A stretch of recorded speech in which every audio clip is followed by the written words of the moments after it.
Adventist Broadcasting Network, ABN.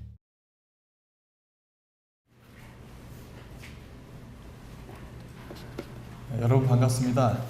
안녕하세요. 우리 하남 풍산교회는 사실 여러 번 이야기를 들었던 교회입니다.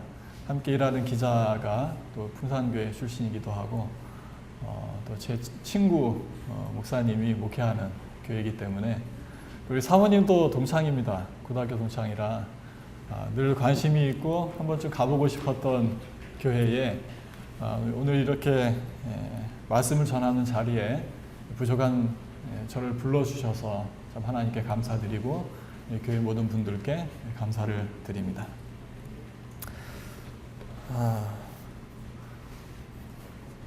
제가 살아온 길을 자세히 말씀드리려면 참 많은 시간이 필요하겠지만 참 짧은 세월이긴 했지만 이 살아간다는 것이 나의 계획대로 되지 않는구나 하는 것을 짧은 시간 동안 많이 경험을 했습니다. 우리 그런 극적인 삶의 변화를 가졌던 한 사람의 이야기가 오늘 함께 보고자 하는 성경 룻기에 또 소개가 되고 있습니다. 우리 룻기 1장에 있는 말씀을 함께 펴보도록 하겠습니다.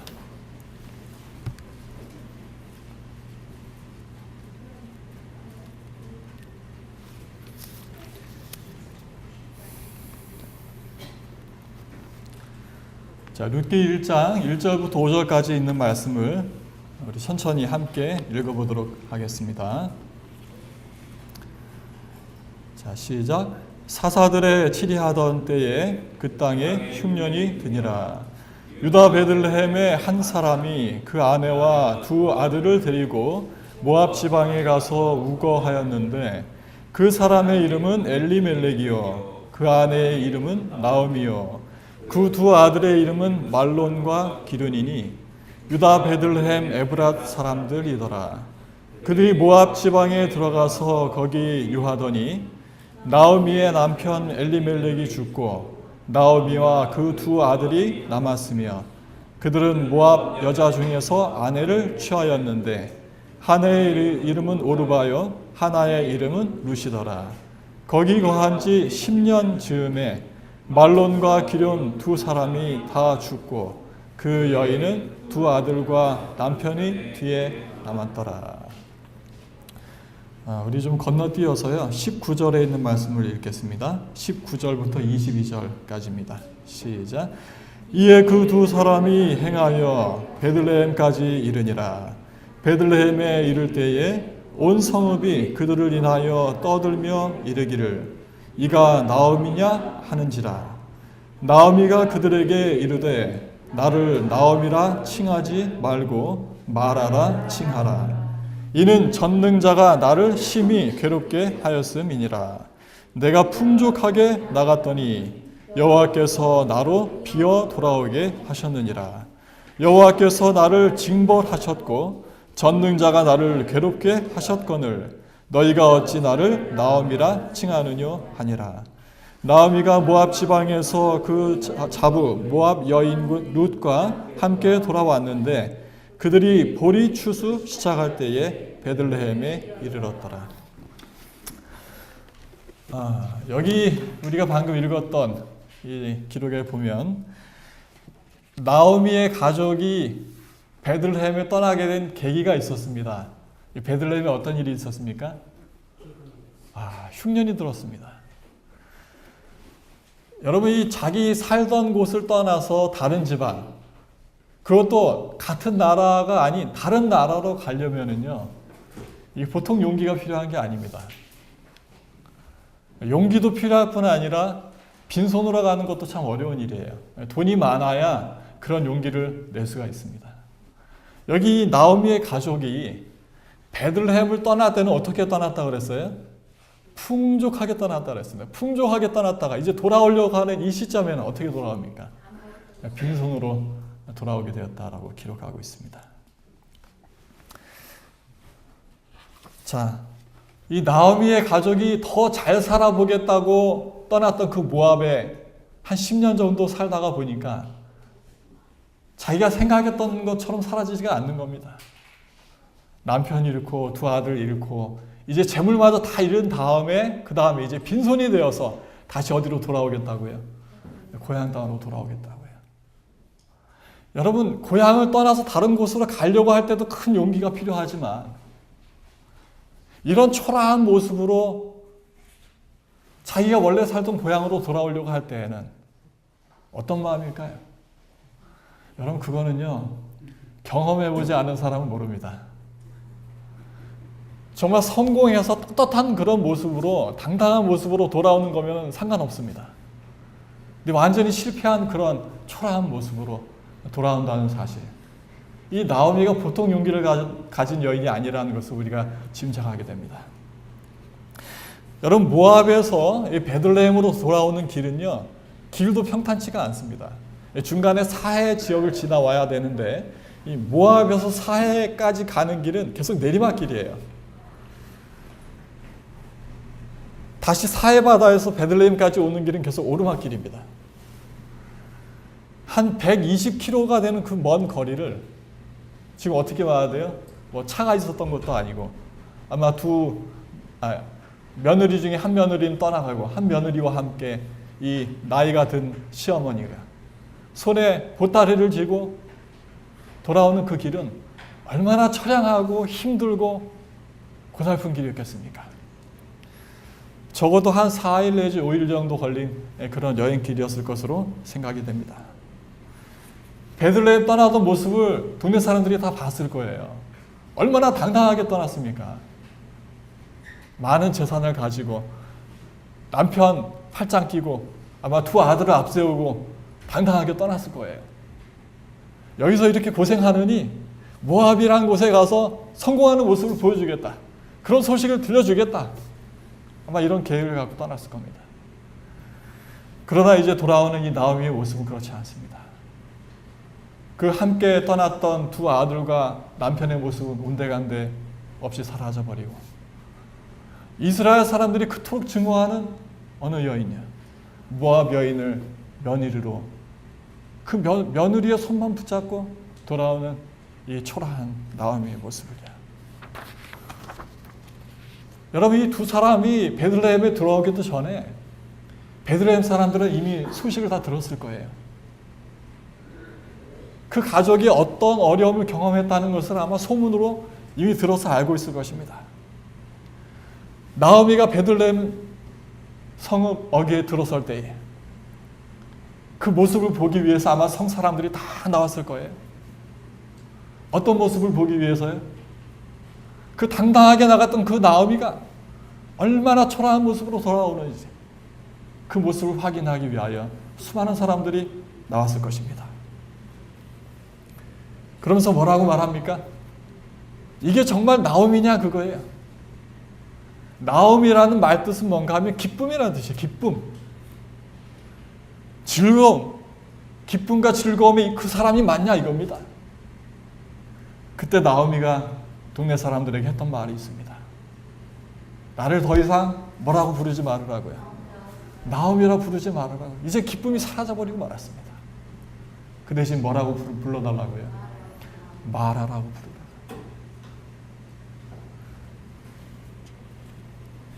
여러분, 이 나오미의 이런 모습은 본인이 원하든 원하지 않든 간에 상관없이 수많은 사람들의 입에 오르내리는 그런 웃음거리가 되고 말았습니다.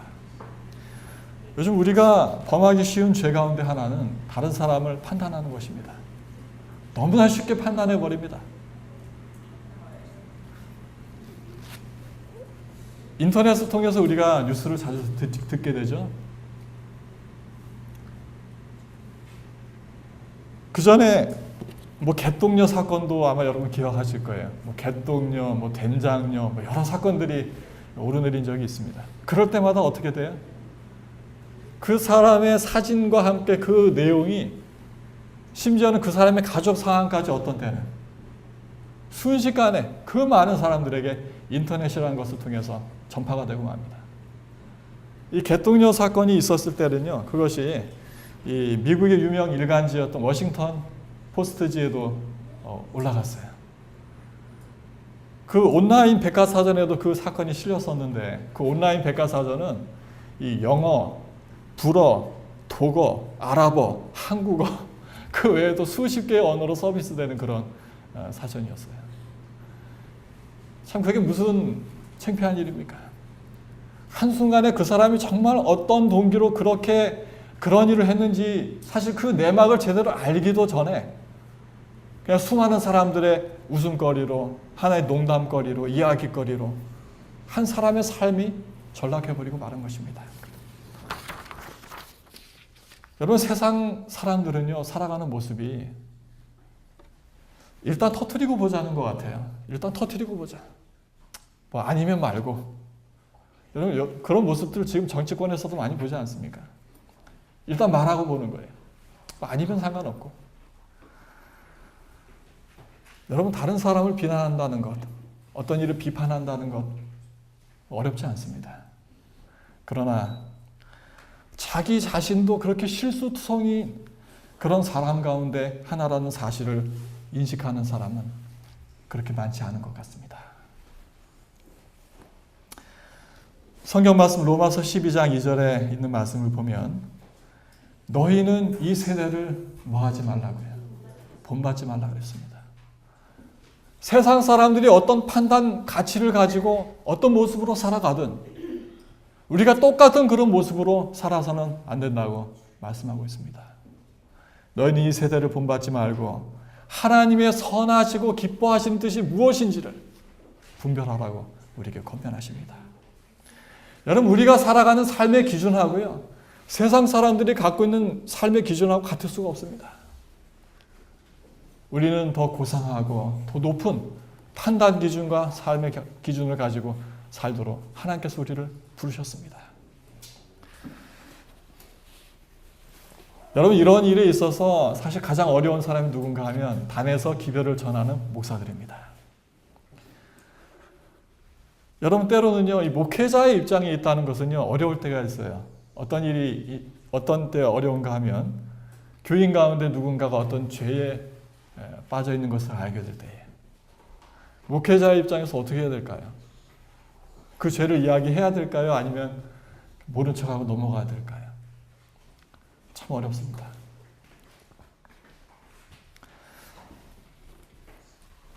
마태복음 18장에 보면 우리가 어떤 일에 대하여, 특별히 죄의 문제에 대하여 어떤 방법으로 해결해야 좋은지에 대해서 좋은 권면을 해주고 있습니다. 마태복음 18장 15절에 있는 말씀을 좀 보겠습니다.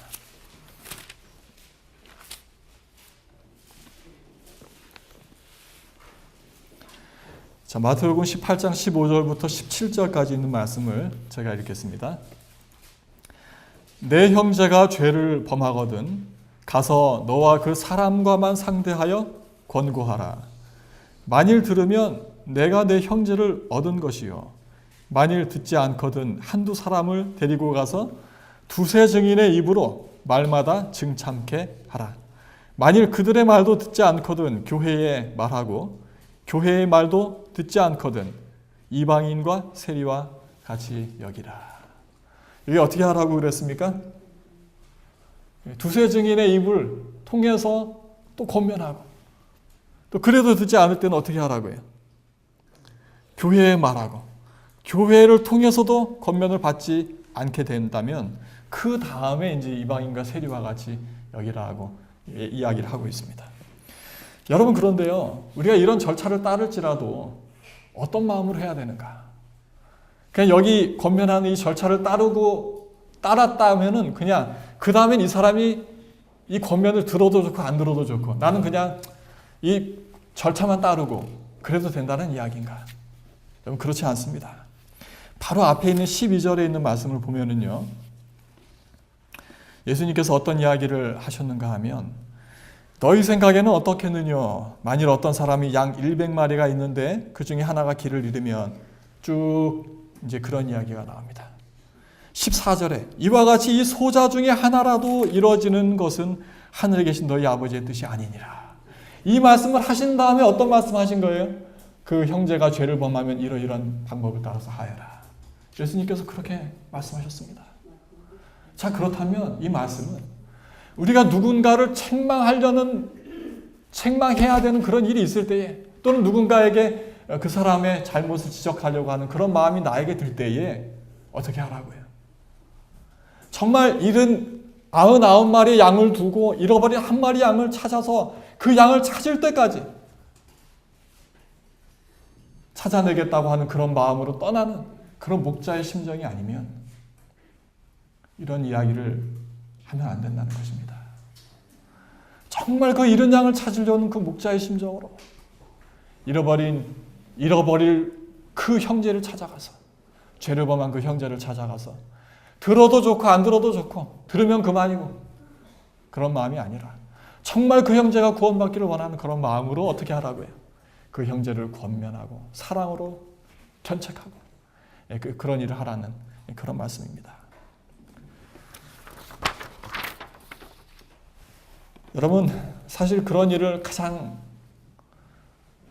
많이 하면서도 가장 고통스러워했던 한 사람이 누군가 하면 바로 엘렌 G. 화이트 부인입니다. 화이트 부인이 살아있을 때 자주 그분이 해야만 했던 책임 가운데 하나는 무엇이었는가 하면, 하나님께서 그에게 뭘 보여주시는 거예요? 당시 교단의 지도자였던 사람이나 어떤 한 개인의 그런 과오들을 그에게 계시를 통하여 보여주실 때가 있습니다. 그때 이 화이트 부인은 그때마다 편지를 써서, 또는 때로는 직접 이야기를 통하여 그러한 죄에서 그 사람들이 벗어나도록 권면하는 일을 그가 해야 했습니다. 화이트 부인이 기록한 기록 가운데 이런 기록이 있습니다. 하나님께서 내게 주신 증언들을 전할 때 어떤 사람들의 감정을 상하게 하거나 그들의 자기 기만을 깨뜨리는 것은 나에게 있어서 무서울 정도로 힘든 일이었다. 그것은 나의 기질과 반대되는 일이다. 그것은 나에게 큰 고통이 되고 여러 날 잠을 못 자게 한다. 그러나 나는 하나님의 영을 감히 저항하지 못했다. 이렇게 고백을 했습니다. 여러분, 이와 같이 하나님께서는요, 누군가를 분명하게 책망하실 그럴 필요가 있을 때 그 일을 해야 할 사람을 정하셨습니다. 그 책망의 기별을 전달할 사람을 정하셨어요. 다윗을 책망할 때 누구를 택하셨습니까? 나단을 정하셨습니다. 히스기야를 책망할 때 누구를 통해서 하셨어요? 이사야에게 책망해야 될 기별을 직접 넣어주셨습니다. 또한 그 기별을 전한 그 사람들은 자기 자신들이 하나님께 그런 사명을 받았다는 것을 확신을 가진 다음에 그 일을 했습니다. 그러므로 하나님께서는 누군가를 비난하거나 책망하는 사명을 모두에게 맡기지는 않으셨다는 사실이에요. 여러분, 화이트 부인이 권면하기를 실제로 누군가가 책망받을 만한 일이 있어도 하나님이 나에게 그 사람을 책망하라는 분명한 그런 사명을 주신 증거가 없으면 함부로 다른 사람을 비난하거나 책망해서는 안 된다고까지 말하고 있습니다. 여러분, 재미신문도 참 어렵습니다. 참 어려워요. 여러 가지 해야 될 말이 있을 때 어디까지 이야기를 해야 될지, 어떤 이야기를 전해야 될지 참 판단한다는 게 쉽지가 않습니다. 그러나 기도하고 또 기도하고 하나님께서 정말 그런 부담감을 주실 때, 그때 비로소 우리가 그런 기사를 올리려고 조심하고 있습니다. 여러분, 때로는 우리가 어떤 사람이 어떤 실수를 할 때에, 어떤 사람이 우리가 기대하지 않았던 그런 실망스러운 모습을 보여줄 때에 그 사람이 왜 저런 모습을 보였을까? 왜 이런 일에 그렇게밖에 못했을까? 그 이유를 우리는 잘 알지 못합니다.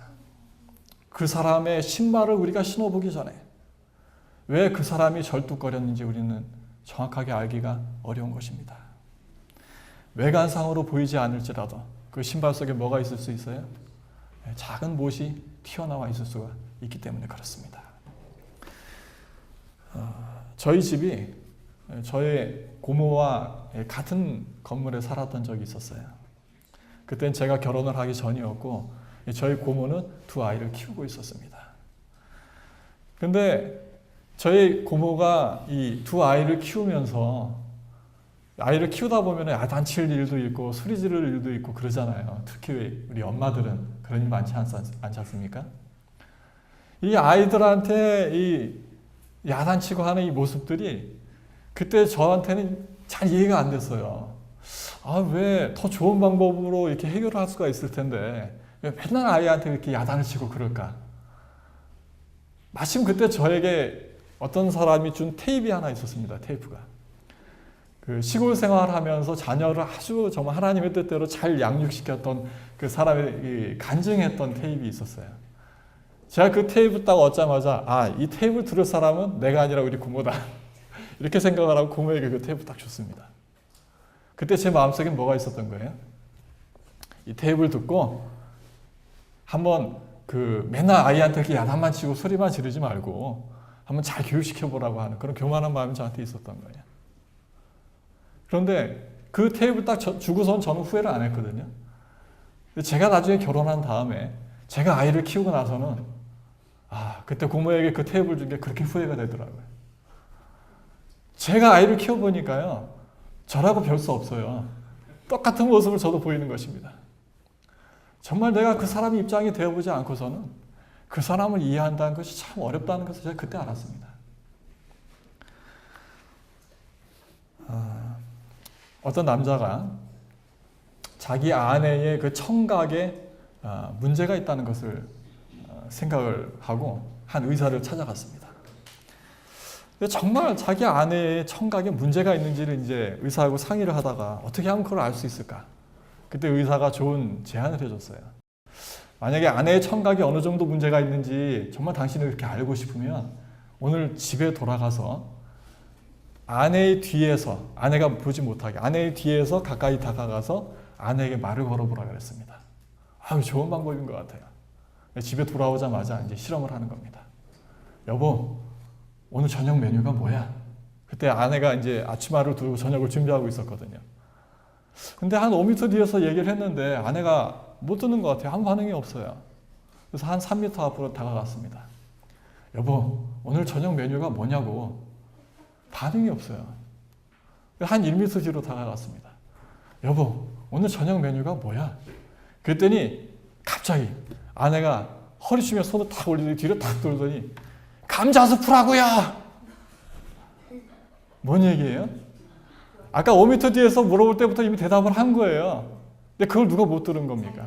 자기가 못 들은 거예요. 그러니까 이 남자는 아내의 청각에 문제가 있다고 생각했는데 사실 누구한테 문제가 있은 거예요? 자기한테 문제가 있은 겁니다. 여러분, 세상살이가 그렇습니다. 우리 곁에 있는 형제나 자매가 때로는 실수할 수 있습니다. 그 사람이 큰 소리치며 주장했던 어떤 주장이 잘못된 결과를 가져올 수도 있습니다. 좋은 모습을 기대했던 사람에게서 실망할 때가 있습니다. 그럴 때 여러분이시여 그 사람을 위하여 한 번 더 기도해 주시기 바랍니다. 그 사람을 비난하기 전에 한 번 더 그 사람을 위하여 격려해 주시고 붙잡아 주시기를 바랍니다. 다른 사람의 부족함을 생각하기 전에 먼저 나의 부족함을 헤아릴 수 있는 저와 여러분이 되기를 바랍니다. 그럴 때, 그런 일들이 우리 가운데 있을 때 우리의 가정과 우리의 교회는 모든 오해와 불평이 녹아버릴 수 있는 그런 사랑의 용광로가 될 수 있을 거라고 생각합니다. 여러분, 누가복음 15장 그 탕자의 비유 아마 다 아실 거예요. 그 탕자의 비유에서 이 둘째 아들이 갖고 있던 돈 다 써버리고 다시 집에 돌아왔을 때 아버지가 너희 놈 꼴 좋다 이렇게 말했습니까? 아니에요. 여러분, 지금 큰 소리 치면서 집 나갔다 이 둘째 아들이 빈손으로 집에 돌아올 때는요, 이미 그 마음에 있던 자존심 다 접어버리고 다 내려놓고 이제 돌아오는 겁니다. 상처날 대로 상처난 그 마음을 가지고 집에 돌아올 때는 이제 그 상처가 치료받기를 원하는 마음으로 돌아오는 것입니다. 그렇게 돌아오는 사람에게 필요한 건 뭐예요? 뭐하다 이 꼴이 됐느냐는 그런 책망이 아니라 따뜻한 손길과 격려의 그런 따뜻한 위로인 것입니다. 여기 나오미가 돌아올 때도 마찬가지였어요. 완전히 빈털터리가 되어서 돌아온 이 나오미에게 필요한 말은 당신이 정말 그 나옴이냐? 그 말이 아닌 것입니다. 미국의 한 병원의 응급실 벽에는 이런 글이 씌어 있다고 합니다. 고통은 여기서 끝납니다. 어디에 그 글이 쓰여 있다고요? 한 병원의 응급실 벽에. 멋진 말이죠? 고통은 여기서 끝납니다. 여러분, 사실 그 말은요, 모든 교회의 이 단상에 붙어 있어야 할 말이라고 생각합니다. 병원을 찾아간 환자에게 이 의사나 간호사가 당신은 어쩌다가 그렇게 다쳤느냐고 이렇게 책망하는 그런 말을 물어본다면 가장 어리석은 질문일 것입니다. 그러나 우리는 상처난 마음을 가지고 이 교회를 찾아오는 사람들에게 때로는 그런 말을 할 때가 있어요. 혹 서로의 모습에서 부족함이 보일지라도 할 수만 있다면 하나님의 따뜻한 사랑으로 보듬어 주시고 손을 잡아 주시기를 간절히 바랍니다. 여러분, 제가 지난주에 취재차 갔던 그 지역에서 올해 41살이 된 한 남 집사님을 만났습니다. 그 집사님의 간증을 듣고 참 깊은 감동을 받았습니다. 민재현 집사님이라고 하는 분인데 전라남도 보성읍 교회에 출석하시는 집사님이에요. 근데 이분이 참 부끄러운 자신의 그 과거를 고백을 하면서 간증을 했습니다. 그분이 사실은 장로교 신학을 전공했던 신학생이었습니다. 근데 졸업을 하면서 내가 목회를 어떤 형태의 내가 목회를 해야 될까? 근데 그 집사님이 졸업할 무렵에 마침 어떤 일이 있었는가 하면 지존파 사건이 있었어요. 지금도 기억하십니까? 지존파 사건. 사람을 죽이고 그 인육을 태우고 하는 끔찍한 그런 사건이 있었어요. 그 지존파 사건이 있었던 그 동네에 가서 내가 그 동네를 복음화시켜야 되겠다. 이런 꿈을 가졌습니다. 그래서 뜻을 함께하는 몇 사람들과 함께 그곳에 가서 공동체를 시작을 했어요. 그러니까 교회 공동체죠. 사랑의 공동체. 처음엔 동네 사람들로부터 참 많은 박해를 받았습니다. 그러나 시간이 가면 갈수록 동네 사람들이 이제 이분과 또 함께 사역하는 그 공동체 사역자들의 진심을 이해를 하게 됐어요. 그리고 그 교회가 그 지역에 생김으로 인해서 그 마을이 참 좋아졌다는 사실을 나중에 깨닫게 됐습니다. 그래서 나중에는 그 교회에서 동네 마을 어귀에다 프랜카드까지 걸어줬어요. 이 교회가 우리 동네에 오게 된 것을 정말 감사하게 생각합니다. 여러분, 이런 찬사를 받아본 교회가 있을까요? 아마 없을 거라고 생각을 해요. 하남 풍산교회도 그런 교회가 되면 좋겠습니다. 이 풍산교회가 우리 동네에 온 것이 너무나 고맙습니다. 여러분, 근데 그 교회에 사역하던 이 젊은 사역자였던 이 민 집사님에게 외삼촌이 어느 날 찾아오셨어요. 그 외삼촌이 우리 재림교인이었습니다. 그 외삼촌을 통해서 이 재림교회 기별을 접하면서 공부를 하기 시작했습니다. 그래서 재림교회 목사님과 만나고 공부를 하고 마침내 재림교인이 되기로 결심을 했습니다. 그분이 어느 교회를 출석을 하기 시작을 했어요. 근데 그 교회에 갔을 때 정말 처음엔 너무나 감사하고 기쁘고 이 재림교회 기별을 알게 된 것이 너무나 좋아서 그 뜨거운 그 마음속에서 끓어오르는 것을 이제 표현을 한 거예요. 그래서 교회에서 기도를 하는데 이제 장로교에서 늘 하던 식으로 통성 기도를 막 하고 앞에 찬양을 이제 장로교에 있을 때 찬양 사역을 했었거든요, 그분이. 그래서 특창을 할 일이 있을 때 앞에 나와서 기타를 치면서 찬양을 하고. 근데 그런 모습들이요, 그때 그 교회에 계시던 분들에게는 잘 용납이 되지 않았던 모양이에요. 그래서 결국은 교회에서 이분 나름대로 상처를 받고 이제 안식일교회 가는 것도 싫은 겁니다. 그런데 그렇다고 해서 또 그 전에 다녔던 장로교로 돌아가는 것도 내키지가 않아요. 진리를 깨달았으니까. 이러지도 못하고 저러지도 못하는 가운데 교회를 안 나가기 시작했습니다. 양쪽 다 안 나가는 겁니다. 하나님에게서 점점 멀어지는 사람에게 찾아가는 거는 다른 유혹이 바로 찾아갑니다. 이 민집사의 형은 오래전부터 도박 중독에 빠져있던 분이었어요.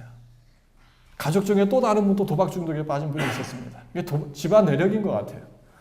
이게 가족 가운데 그런 사람들이 있는 상황에서 그동안 이 민집사님이 도박 중독에 안 빠졌던 이유는 뭔가 하면 하나님의 뜨거운 사랑이 그를 붙들고 있었기 때문에 안 빠졌던 것입니다. 그래서 정신없이 사역을 한 거예요. 그 공동체, 그 박해 속에서, 동네 사람들의 박해 속에서 공동체 사역을 한 것입니다. 근데 이분의 마음속에서 하나님과 멀어지고 교회에 가는 발걸음이 끊어지고 나니까 너무나 쉽게 이분도 도박 중독에 빠지게 된 겁니다. 돈은 없죠, 사실은. 목회하는 동안 무슨 돈을 모았겠습니까?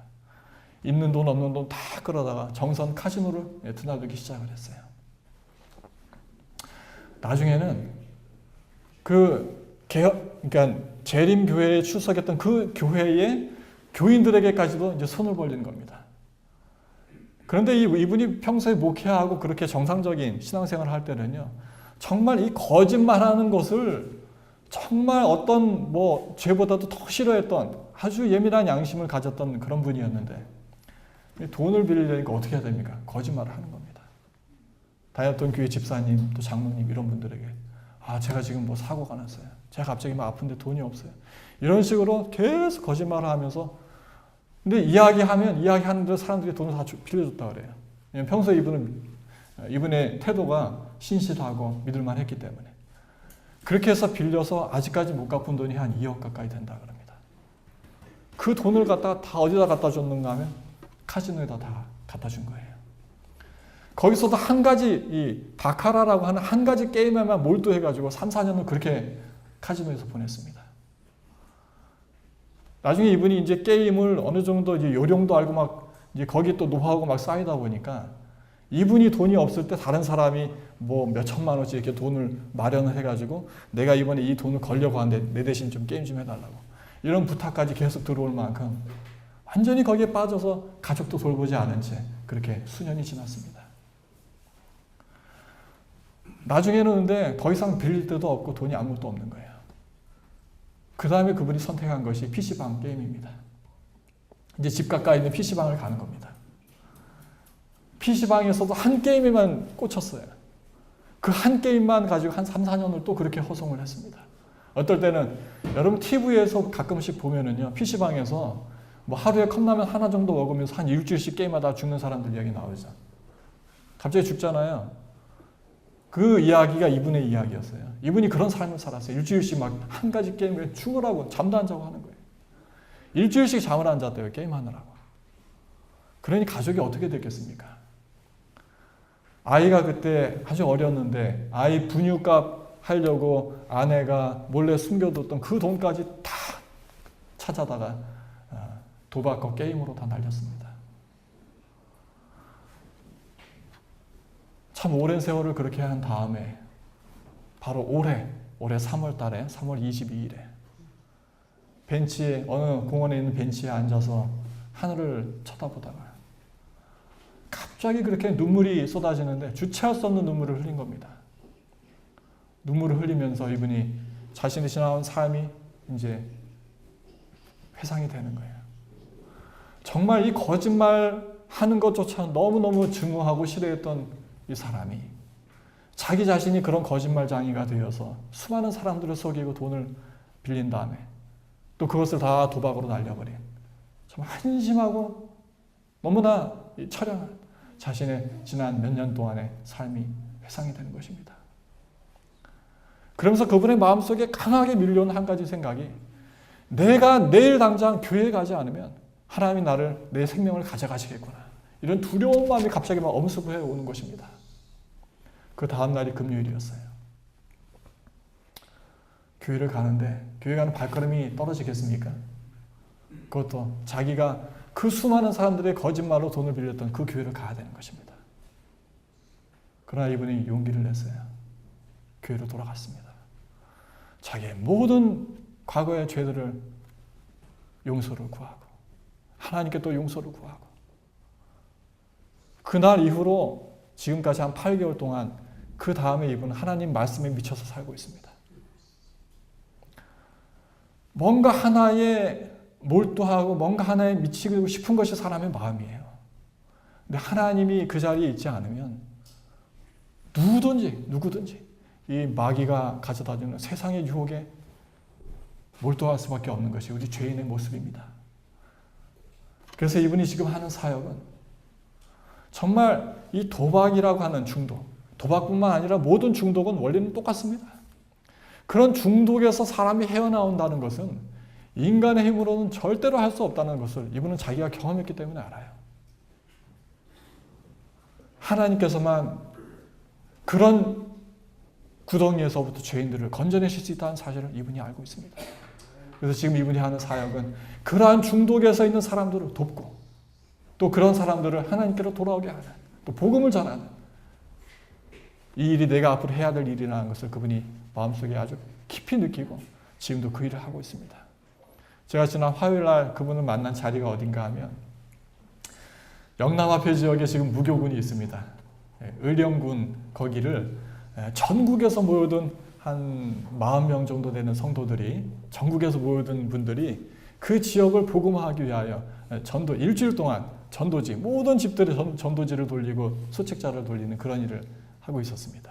오늘 마치는데 그때 이제 그분이 그곳에 이제 전도지를 돌리기 위해서 일주일 동안 전도지 돌리는 그 일을 하기 위해서 오셨었어요. 그때 만나서 그분의 간증을 들었습니다. 여러분, 어쩌면 이분의 이런 경험은 나오미의 경험과 똑같습니다. 정말 자신의 과거를 알고 자신이 그동안 실패하고 망가진 그 모습까지도 다 아는 그런 사람들이 있는 곳으로 돌아간다는 것은요, 이거는 보통 용기 가지고 할 수 있는 일이 아닙니다. 그러나 하나님께서 그의 마음을 다시 역사하시고 다시 그를 구원하시려는 하나님의 손길을 강하게 느낄 때, 그런 손길을 느끼는 사람만이 그런 용기를 낼 수가 있습니다. 사랑하는 여러분이시여, 우리가 살다 보면 그런 나도 원하지 않았던 그런 절망 가운데 빠지게 될 때가 있습니다. 내가 의도하지 않았지만 그러나 나도 모르게 내가 죄악의 길에 나의 발이 가고 있을 수가 있습니다. 여러분, 그럴 때에 나의 죄가 뉘우쳐지고 하나님께 돌아가고 싶은 그런 생각이 들 때에 여러분 절대로 주저하지 마시기 바랍니다. 사람들이 나를 어떻게 생각할까? 나를 받아줄까? 여러분, 그런 고민하지 마시기 바랍니다. 우리가 하나님께 돌아올 때, 우리가 하나님께 돌아가는 첫 발걸음 내딛기도 전에 우리 마음속에 그런 마음이 일어날 때에 두 팔을 벌리고 우리를 환영해 주시는 분은 우리 하나님이십니다. 우리 하나님께서 우리를 정말 구원하기를 원하셔서 우리에게 그런 마음을 주시고 우리가 용기를 낼 수 있도록, 또 우리가 그렇게 해서 다시 회복할 수 있도록 우리를 끝까지 도우실 것을 믿습니다. 20절에 있는 말씀을 다시 한번 보겠습니다. 룻기 1장 20절입니다. 나오미가 그들에게 이르되 나를 나오미라 칭하지 말고 마라라 칭하라. 이는 전능자가 나를 심히 괴롭게 하셨음이니라. 기쁨과 즐거움의 뜻이었던 이 나오미란 이름이 나에게 더 이상 어울리지 않는다는 것입니다. 그동안 나에게 많은 시련과 실패의 고통이 있었던 것이 그게 소문이 아니고 사실이다. 그걸 인정하는 것이에요. 이 나오미가요. 인정하는 것입니다. 그 모든 것들이 사실입니다. 그러니 앞으로 차라리 나를 나오미라고 부르지 말고 마라라고 불러주십시오. 여러분, 마라는 어떤 뜻입니까? 고통이란 뜻이에요. 고통. 네, 저는 하나님께 징계를 받은 그 사람이 맞습니다. 저는 제가 잘못 선택했던 그것 때문에 하나님께 징계를 받았습니다. 인정하는 것입니다. 여러분, 나오미의 가족이 베들레헴을 떠나갈 때에는 아마 잠깐 동안 거기 살다 다시 돌아오겠다고 생각했을지도 몰라요. 그러나 그 잠깐이 어떻게 됐어요? 잠깐이 10년이 됐습니다. 10년이나 거기에 머물다가 돌아오게 되는 것입니다. 여러분, 나오미가 돌아오면서 했던 이 고백은요, 결코 쉬운 고백이 아니에요. 그 모든 실패의 원인은 누구한테 돌리는 겁니까? 내 자신에게 돌리는 거예요. 이웃사람, 당신 때문도 아니에요. 하나님 때문도 아닙니다. 오히려 지금 모든 원인이 나에게 있다는 것입니다. 하나님을 끝까지 신뢰하지 못하고 내 마음대로 나의 인생을 걸어갔다. 나에게 내 인생의 실패의 원인이 있다고 하는 사실을 인정하는 것입니다. 여러분, 그런 인정이 있을 때에 하나님께서 놀랍게도 그 사람을 도우십니다. 놀랍게도 이 가정을 회복하시는 모습을 우리가 그 다음에 나오는 이야기들을 통해서 확인하게 됩니다. 여러분, 저의 경험을 또 이야기하지 않을 수가 없습니다. 목회를 한 10년 가까이 하다가 목회를 그만뒀어요. 목회를 그만둘 때는 뭐 다른 이유도 있지만 그러나 그 마음 한쪽에는 교만한 마음이 있었습니다. 그래? 목회 아니라도 얼마든지 내가 먹고 살 수 있다. 그러면서 교만한 마음으로 내가 내 개인의 어떤 사업을 하면서 하나님의 일을 자급사역하면서 내가 하나님의 일을 해야 되겠다. 이런 마음을 가지고 목회를 그만뒀어요. 처음에는 잘 나가는 것처럼 보였습니다. 목회하면서 1년 동안에 벌던 수입을요, 한 달 만에 벌었으니까요. 그렇게 한 2년을 살았어요. 잘 나갔죠. 마음속에 우쭐한 마음이 생겼습니다. 청년들 보면 충고를 아끼지 않았어요. 하나님을 잘 믿으면 어떤 일을 해도 성공할 수 있어. 하나님이 다 도와주죠. 그 마음에 하나님만 모시면 돼. 그런데요, 그러다가 제가 이제 미국을 갈 기회가 생겨서 미국에 이제 사업을 투자를 해야 되겠다. 이런 마음을 갖고 갔습니다. 근데 이게 다 이 하나님께서 사람의 교만함을 낮추시는 게 하나님이 가장 하시는 일인 것 같아요. 그런 마음으로 난 뭘 해도 잘할 수 있어. 나는 목회를 할 때도 뭐 그래도 내가 스스로 평가할 때 목회도 잘했고 뭐 사업을 할 때도 뭐 잘했고 이런 교만한 마음을 가지고 이제 또 미국을 간 거죠. 가가지고 저는 이제 제가 이제 그때 720을 이제 하겠다고 갔거든요. 근데 저는 제가 손재주가 많다고 생각을 했어요.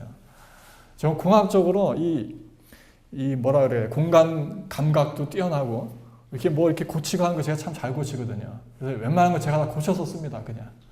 그렇기 때문에 제가 손재주가 많다고 생각하고 갔는데요. 이제 하다 보니까 그것도 아니더라고요. 이 치기공이라는 게 이게 손재주가 많다고 기술적으로만 되는 게 아니라 이 마무리 그 터치, 거기에는 이 예술적인 감각이 또 필요한 일이라는 걸 제가 늦게 알았습니다. 이 예술적인 감각이 있어야 이게 정말 멋진 그 이빨이죠. 그 가짜 이빨. 이제 그게 작품이 다 탄생하는 거거든요. 어쨌든 뭐 그런 우여곡절을 겪고 미국에서 제가 이제 꿈꿨던 그런 모든 것들을 다 포기하고 다 이제 돈을 다 낭비한 다음에 다시 제가 한국에 돌아올 때는요, 수중에 한 150만 원인가 그 정도 갖고 돌아왔어요. 정말 그 마음, 그 참담함은 이를 데가 없었습니다. 정말 참담한 마음으로 왔습니다. 근데 제가 그 150만 원을 갖고 돌아올 때에 그 중에 100만 원을 교회 헌금으로 드렸습니다. 제가 믿음이 많아서 드린 게 아니에요. 그 100만 원 헌금으로 드릴 때도 교만한 마음으로 드렸습니다.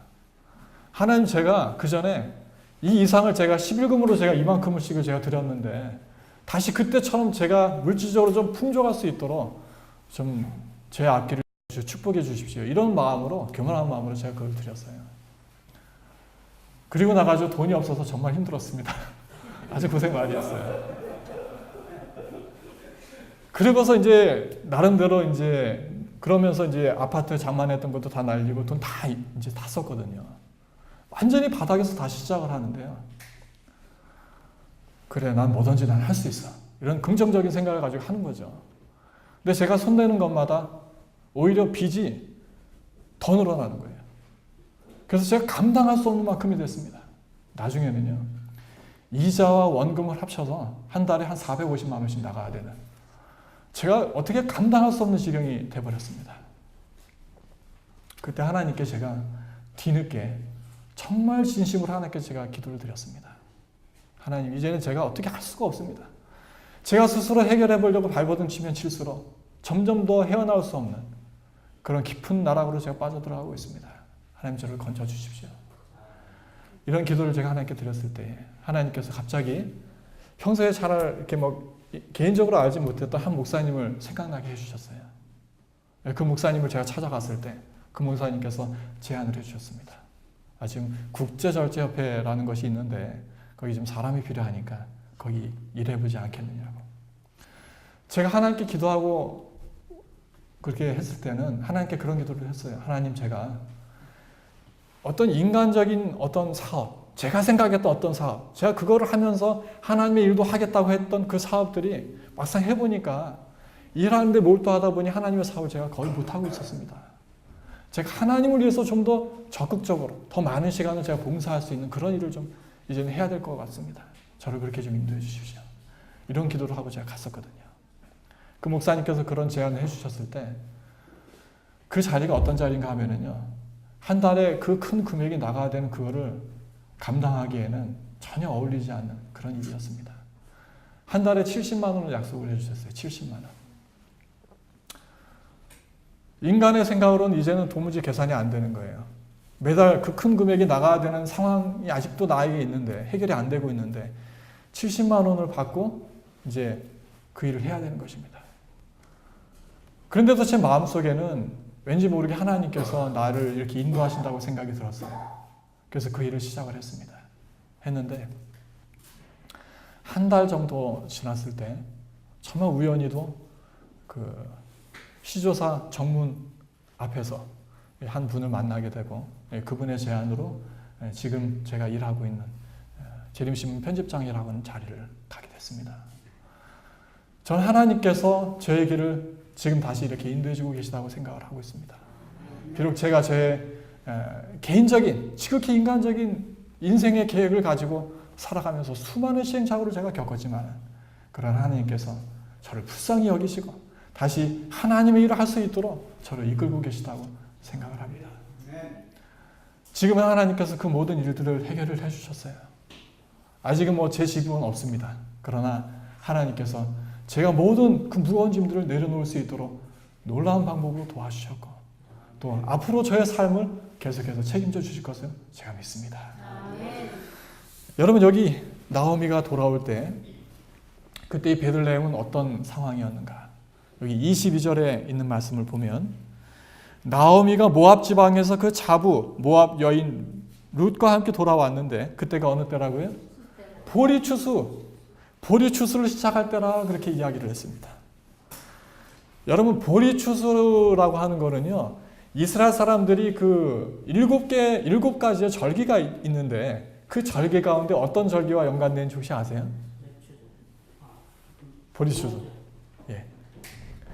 유월절, 무교절, 요제절, 요 3개가 이 한날 간격으로 있는데, 요 3절기와 관련된 추수가 보리추수입니다. 거기서 50일 지난 다음에 있는 오순절은 무슨 추수와 관련되는지 아세요? 미래 추수와 관련되어 있습니다. 또 저기 10월달로 가가지고 가을에, 성령으로는 7월이죠. 대속제일과 관련된 거기 그 절기들, 나팔절, 대속제일, 그때는 무슨 추수와 관련된지 아세요? 과일의 추수와 관련이 되어 있습니다. 신기하게도요, 하나님께서 그 중요한 절기들을 주실 때에 어떤 추수와 관련되도록 다 정하신 것이 하나님의 특별하신 섭리가 있다고 생각합니다. 여기 룻이 돌아온 때가 언젠가 보리가 추수할 때, 그러니까 절기로 한다면 6월절인, 바로 6월절이 있는 그때 돌아왔다는 이야기예요. 여러분, 이스라엘 사람들이 6월절, 그 다음날 무교절, 그 다음날 요제절, 그 요제절은 특별히 뭘 하는 절기였습니까? 처음 추수한 보리단을 가지고 하나님 앞에 흔드는 거예요. 하나님이 귀한 보리단을 추수할 수 있도록 올해의 농사에 축복해 주셔서 감사합니다. 그런 감사의 단을 흔드는 그런 절기인데, 그런데 이 절기는 날짜가 정해져 있거든요. 근데 이 농사라는 것은 딱 정해진 날짜에 곡식이 익는 게 아니잖아요. 때로는 늦게 익을 수도 있고 일찍 익을 수도 있습니다. 어떨 때는 늦게 익는 때 보리단을 하나님 앞에 흔드는 요제절을 드려야 되는데 드릴 게 없을 때가 있어요. 그럴 때 어떻게 했는가? 이스라엘 그 기록 가운데 보면 이 요제절, 그러니까 그 절기를 한 달 늦추게 됐다는 기록이 있어요. 뭐에 맞춰야 되니까? 보리 추수와 맞춰야 되니까. 하나님께서 이 나오미의 가족이 돌아올 때에, 마침이 돌아오게 하실 때 이 나오미의 가족이 마치 보리 추수가 시작되는 그 무렵에 오게 되었다는 사실은요, 이 가족에게 큰 축복이 아닐 수 없습니다. 이 다시 그 유월절이라고 하는 것은 출애굽했던 그것을 기념하는 그런 의미도 거기에 함께 포함이 되어 있는데, 지금 룻은, 나오미는 어떤 기분일까요? 지금 나오미의 기분이 다시 출애굽한 기분인지도 모르겠어요. 어디에서 나온 겁니까? 모압에서 10년 만에 다시 나오는 겁니다. 자칫 잘못하면 그 모압의 우상숭배 가운데 평생을 거기서 살다가 거기서 삶을 마쳤을지도 모를 그런 우상숭배의 나라, 그 모압에서 다시 어떻게 한 겁니까? 다시 하나님의 백성들이 있는 그곳에 가서 다시 새로운 출발을 하겠다는 마음으로 두 번째 출애굽을 경험한 것입니다. 나중에 우리가 그 뒤에 나오는 이야기를 보면 알게 되지만, 이 며느리였던 룻이 누구와 결혼을 하죠? 이 보아스와 결혼을 합니다. 그런데 이 보아스는 누구의 아들이라고 되어 있습니까?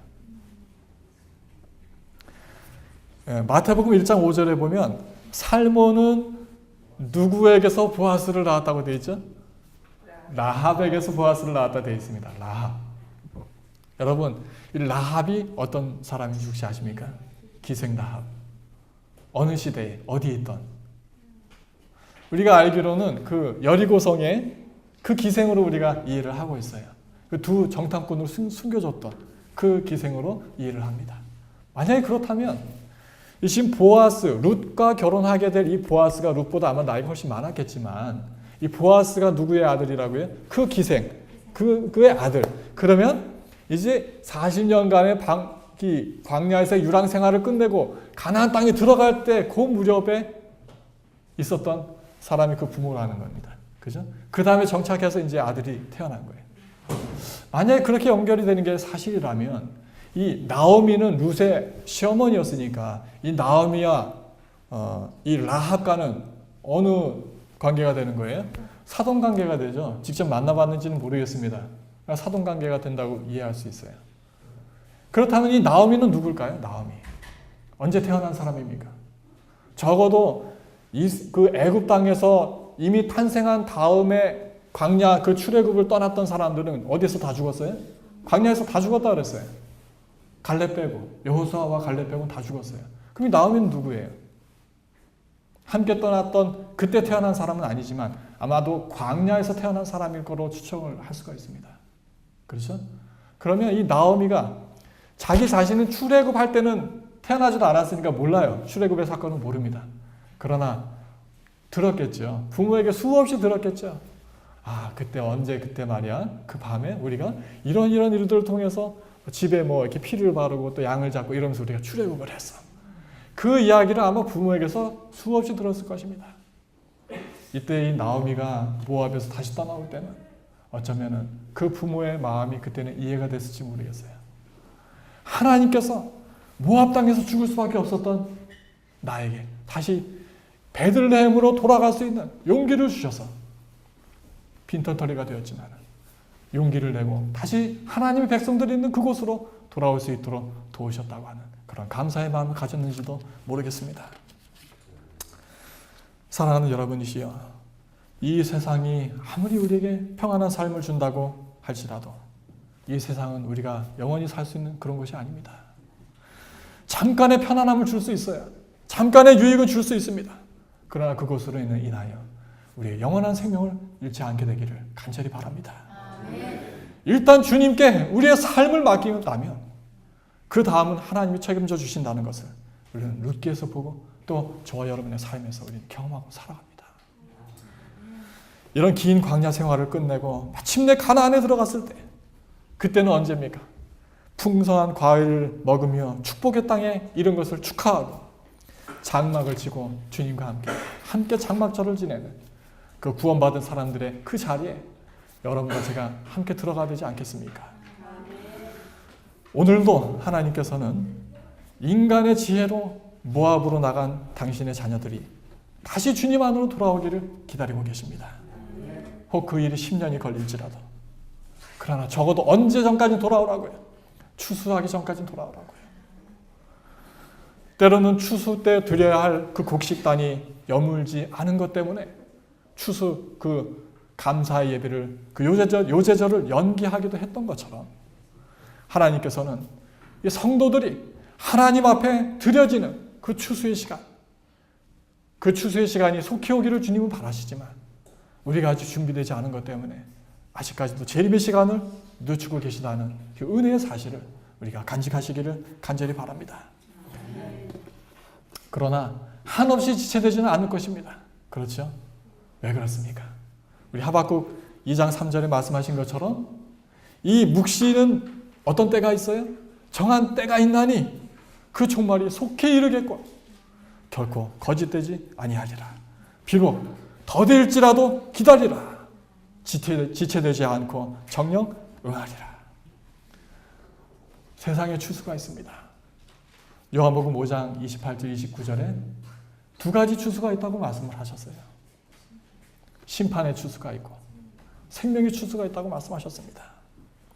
그때에 함께 거두어져서 하늘 곳간에 들어가게 될 그 생명의 추수가 있는 그 자리에 충실한 알곡이 되어서 그 자리에 주님과 함께 영원한 곳에서 영원한 삶을 또 주님과 함께하는 아름다운 행복을 경험하게 되는 여러분과 제가 되기를 간절히 바랍니다. 우리 하나님께서 이 하남 풍산교회에 정말 깃들어 있는 우리 모든 한 분 한 분의 삶을 나오미의 가정을 인도하셨던 것처럼 그런 인도하심이 여러분의 가정에 함께 하셔서 여러분의 모든 삶을 통해서 주님께 감사드리고 또 찬양드리고 주님이 나를 이렇게 인도하셨구나. 우리가 하늘에 갔을 때 그런 감사의 간증을 할 수 있는 우리 모두가 되기를 바라면서 말씀을 마치겠습니다. 사랑하는 아버지 하나님, 우리의 모든 것을 아시고 안고 일어섬도 아시고 우리의 출입을 아시는 우리 하나님이시여. 우리의 삶에서 가장 선하고 바른 길이 무엇인지를 주님은 아시지만은 또 우리가 그 길을 가기를 원하지만은 그러나 너무나 자주 우리는 우리의 욕심을 따라서 행할 때가 있습니다. 아버지시여, 참으로 가련하고 불쌍한 우리 죄인들을 살펴주시고 우리를 놓지 말아 주시옵소서. 아버지, 정말 간구합니다. 지금 이 순간에도 얼마나 많은 사람들이 사단의 유혹 속에서 고민하고 있습니까? 아버지시여, 얼마나 많은 사람들이 주님의 재림을 위하여 마음 가운데 관심을 갖지 않고서 이 세상 가운데 우리가 살아가는지 모릅니다. 아버지, 우리의 마음을 다시 한번 붙들어 주셔서 우리가 있어야 할 그곳에 우리 주님을 만날 수 있도록 도와주시고 우리가 주님께 드려야 할 그 시간을 주님께 드릴 수 있도록 도와주시며 우리가 바쳐야 할 우리의 모든 헌신을 주님께 아낌없이 드릴 수 있도록 도와주시옵소서. 아버지 하나님, 오늘 이 시간에 하남 풍산교회를 기억하고 이 전으로 발걸음을 옮긴 우리 모든 주님의 자녀들을 한 사람 한 사람 기억하시고 그들의 모든 가족들을 주님 기억해 주시고 주님 이 땅에 다시 오시는 그날에 우리가 한 사람도 잃어버리지 않고 주님 나라에 들어갈 수 있도록 도와주시옵소서. 우리의 가족을 축복하여 주시옵소서. 예수님의 이름으로 간절히 기도합니다. 아멘.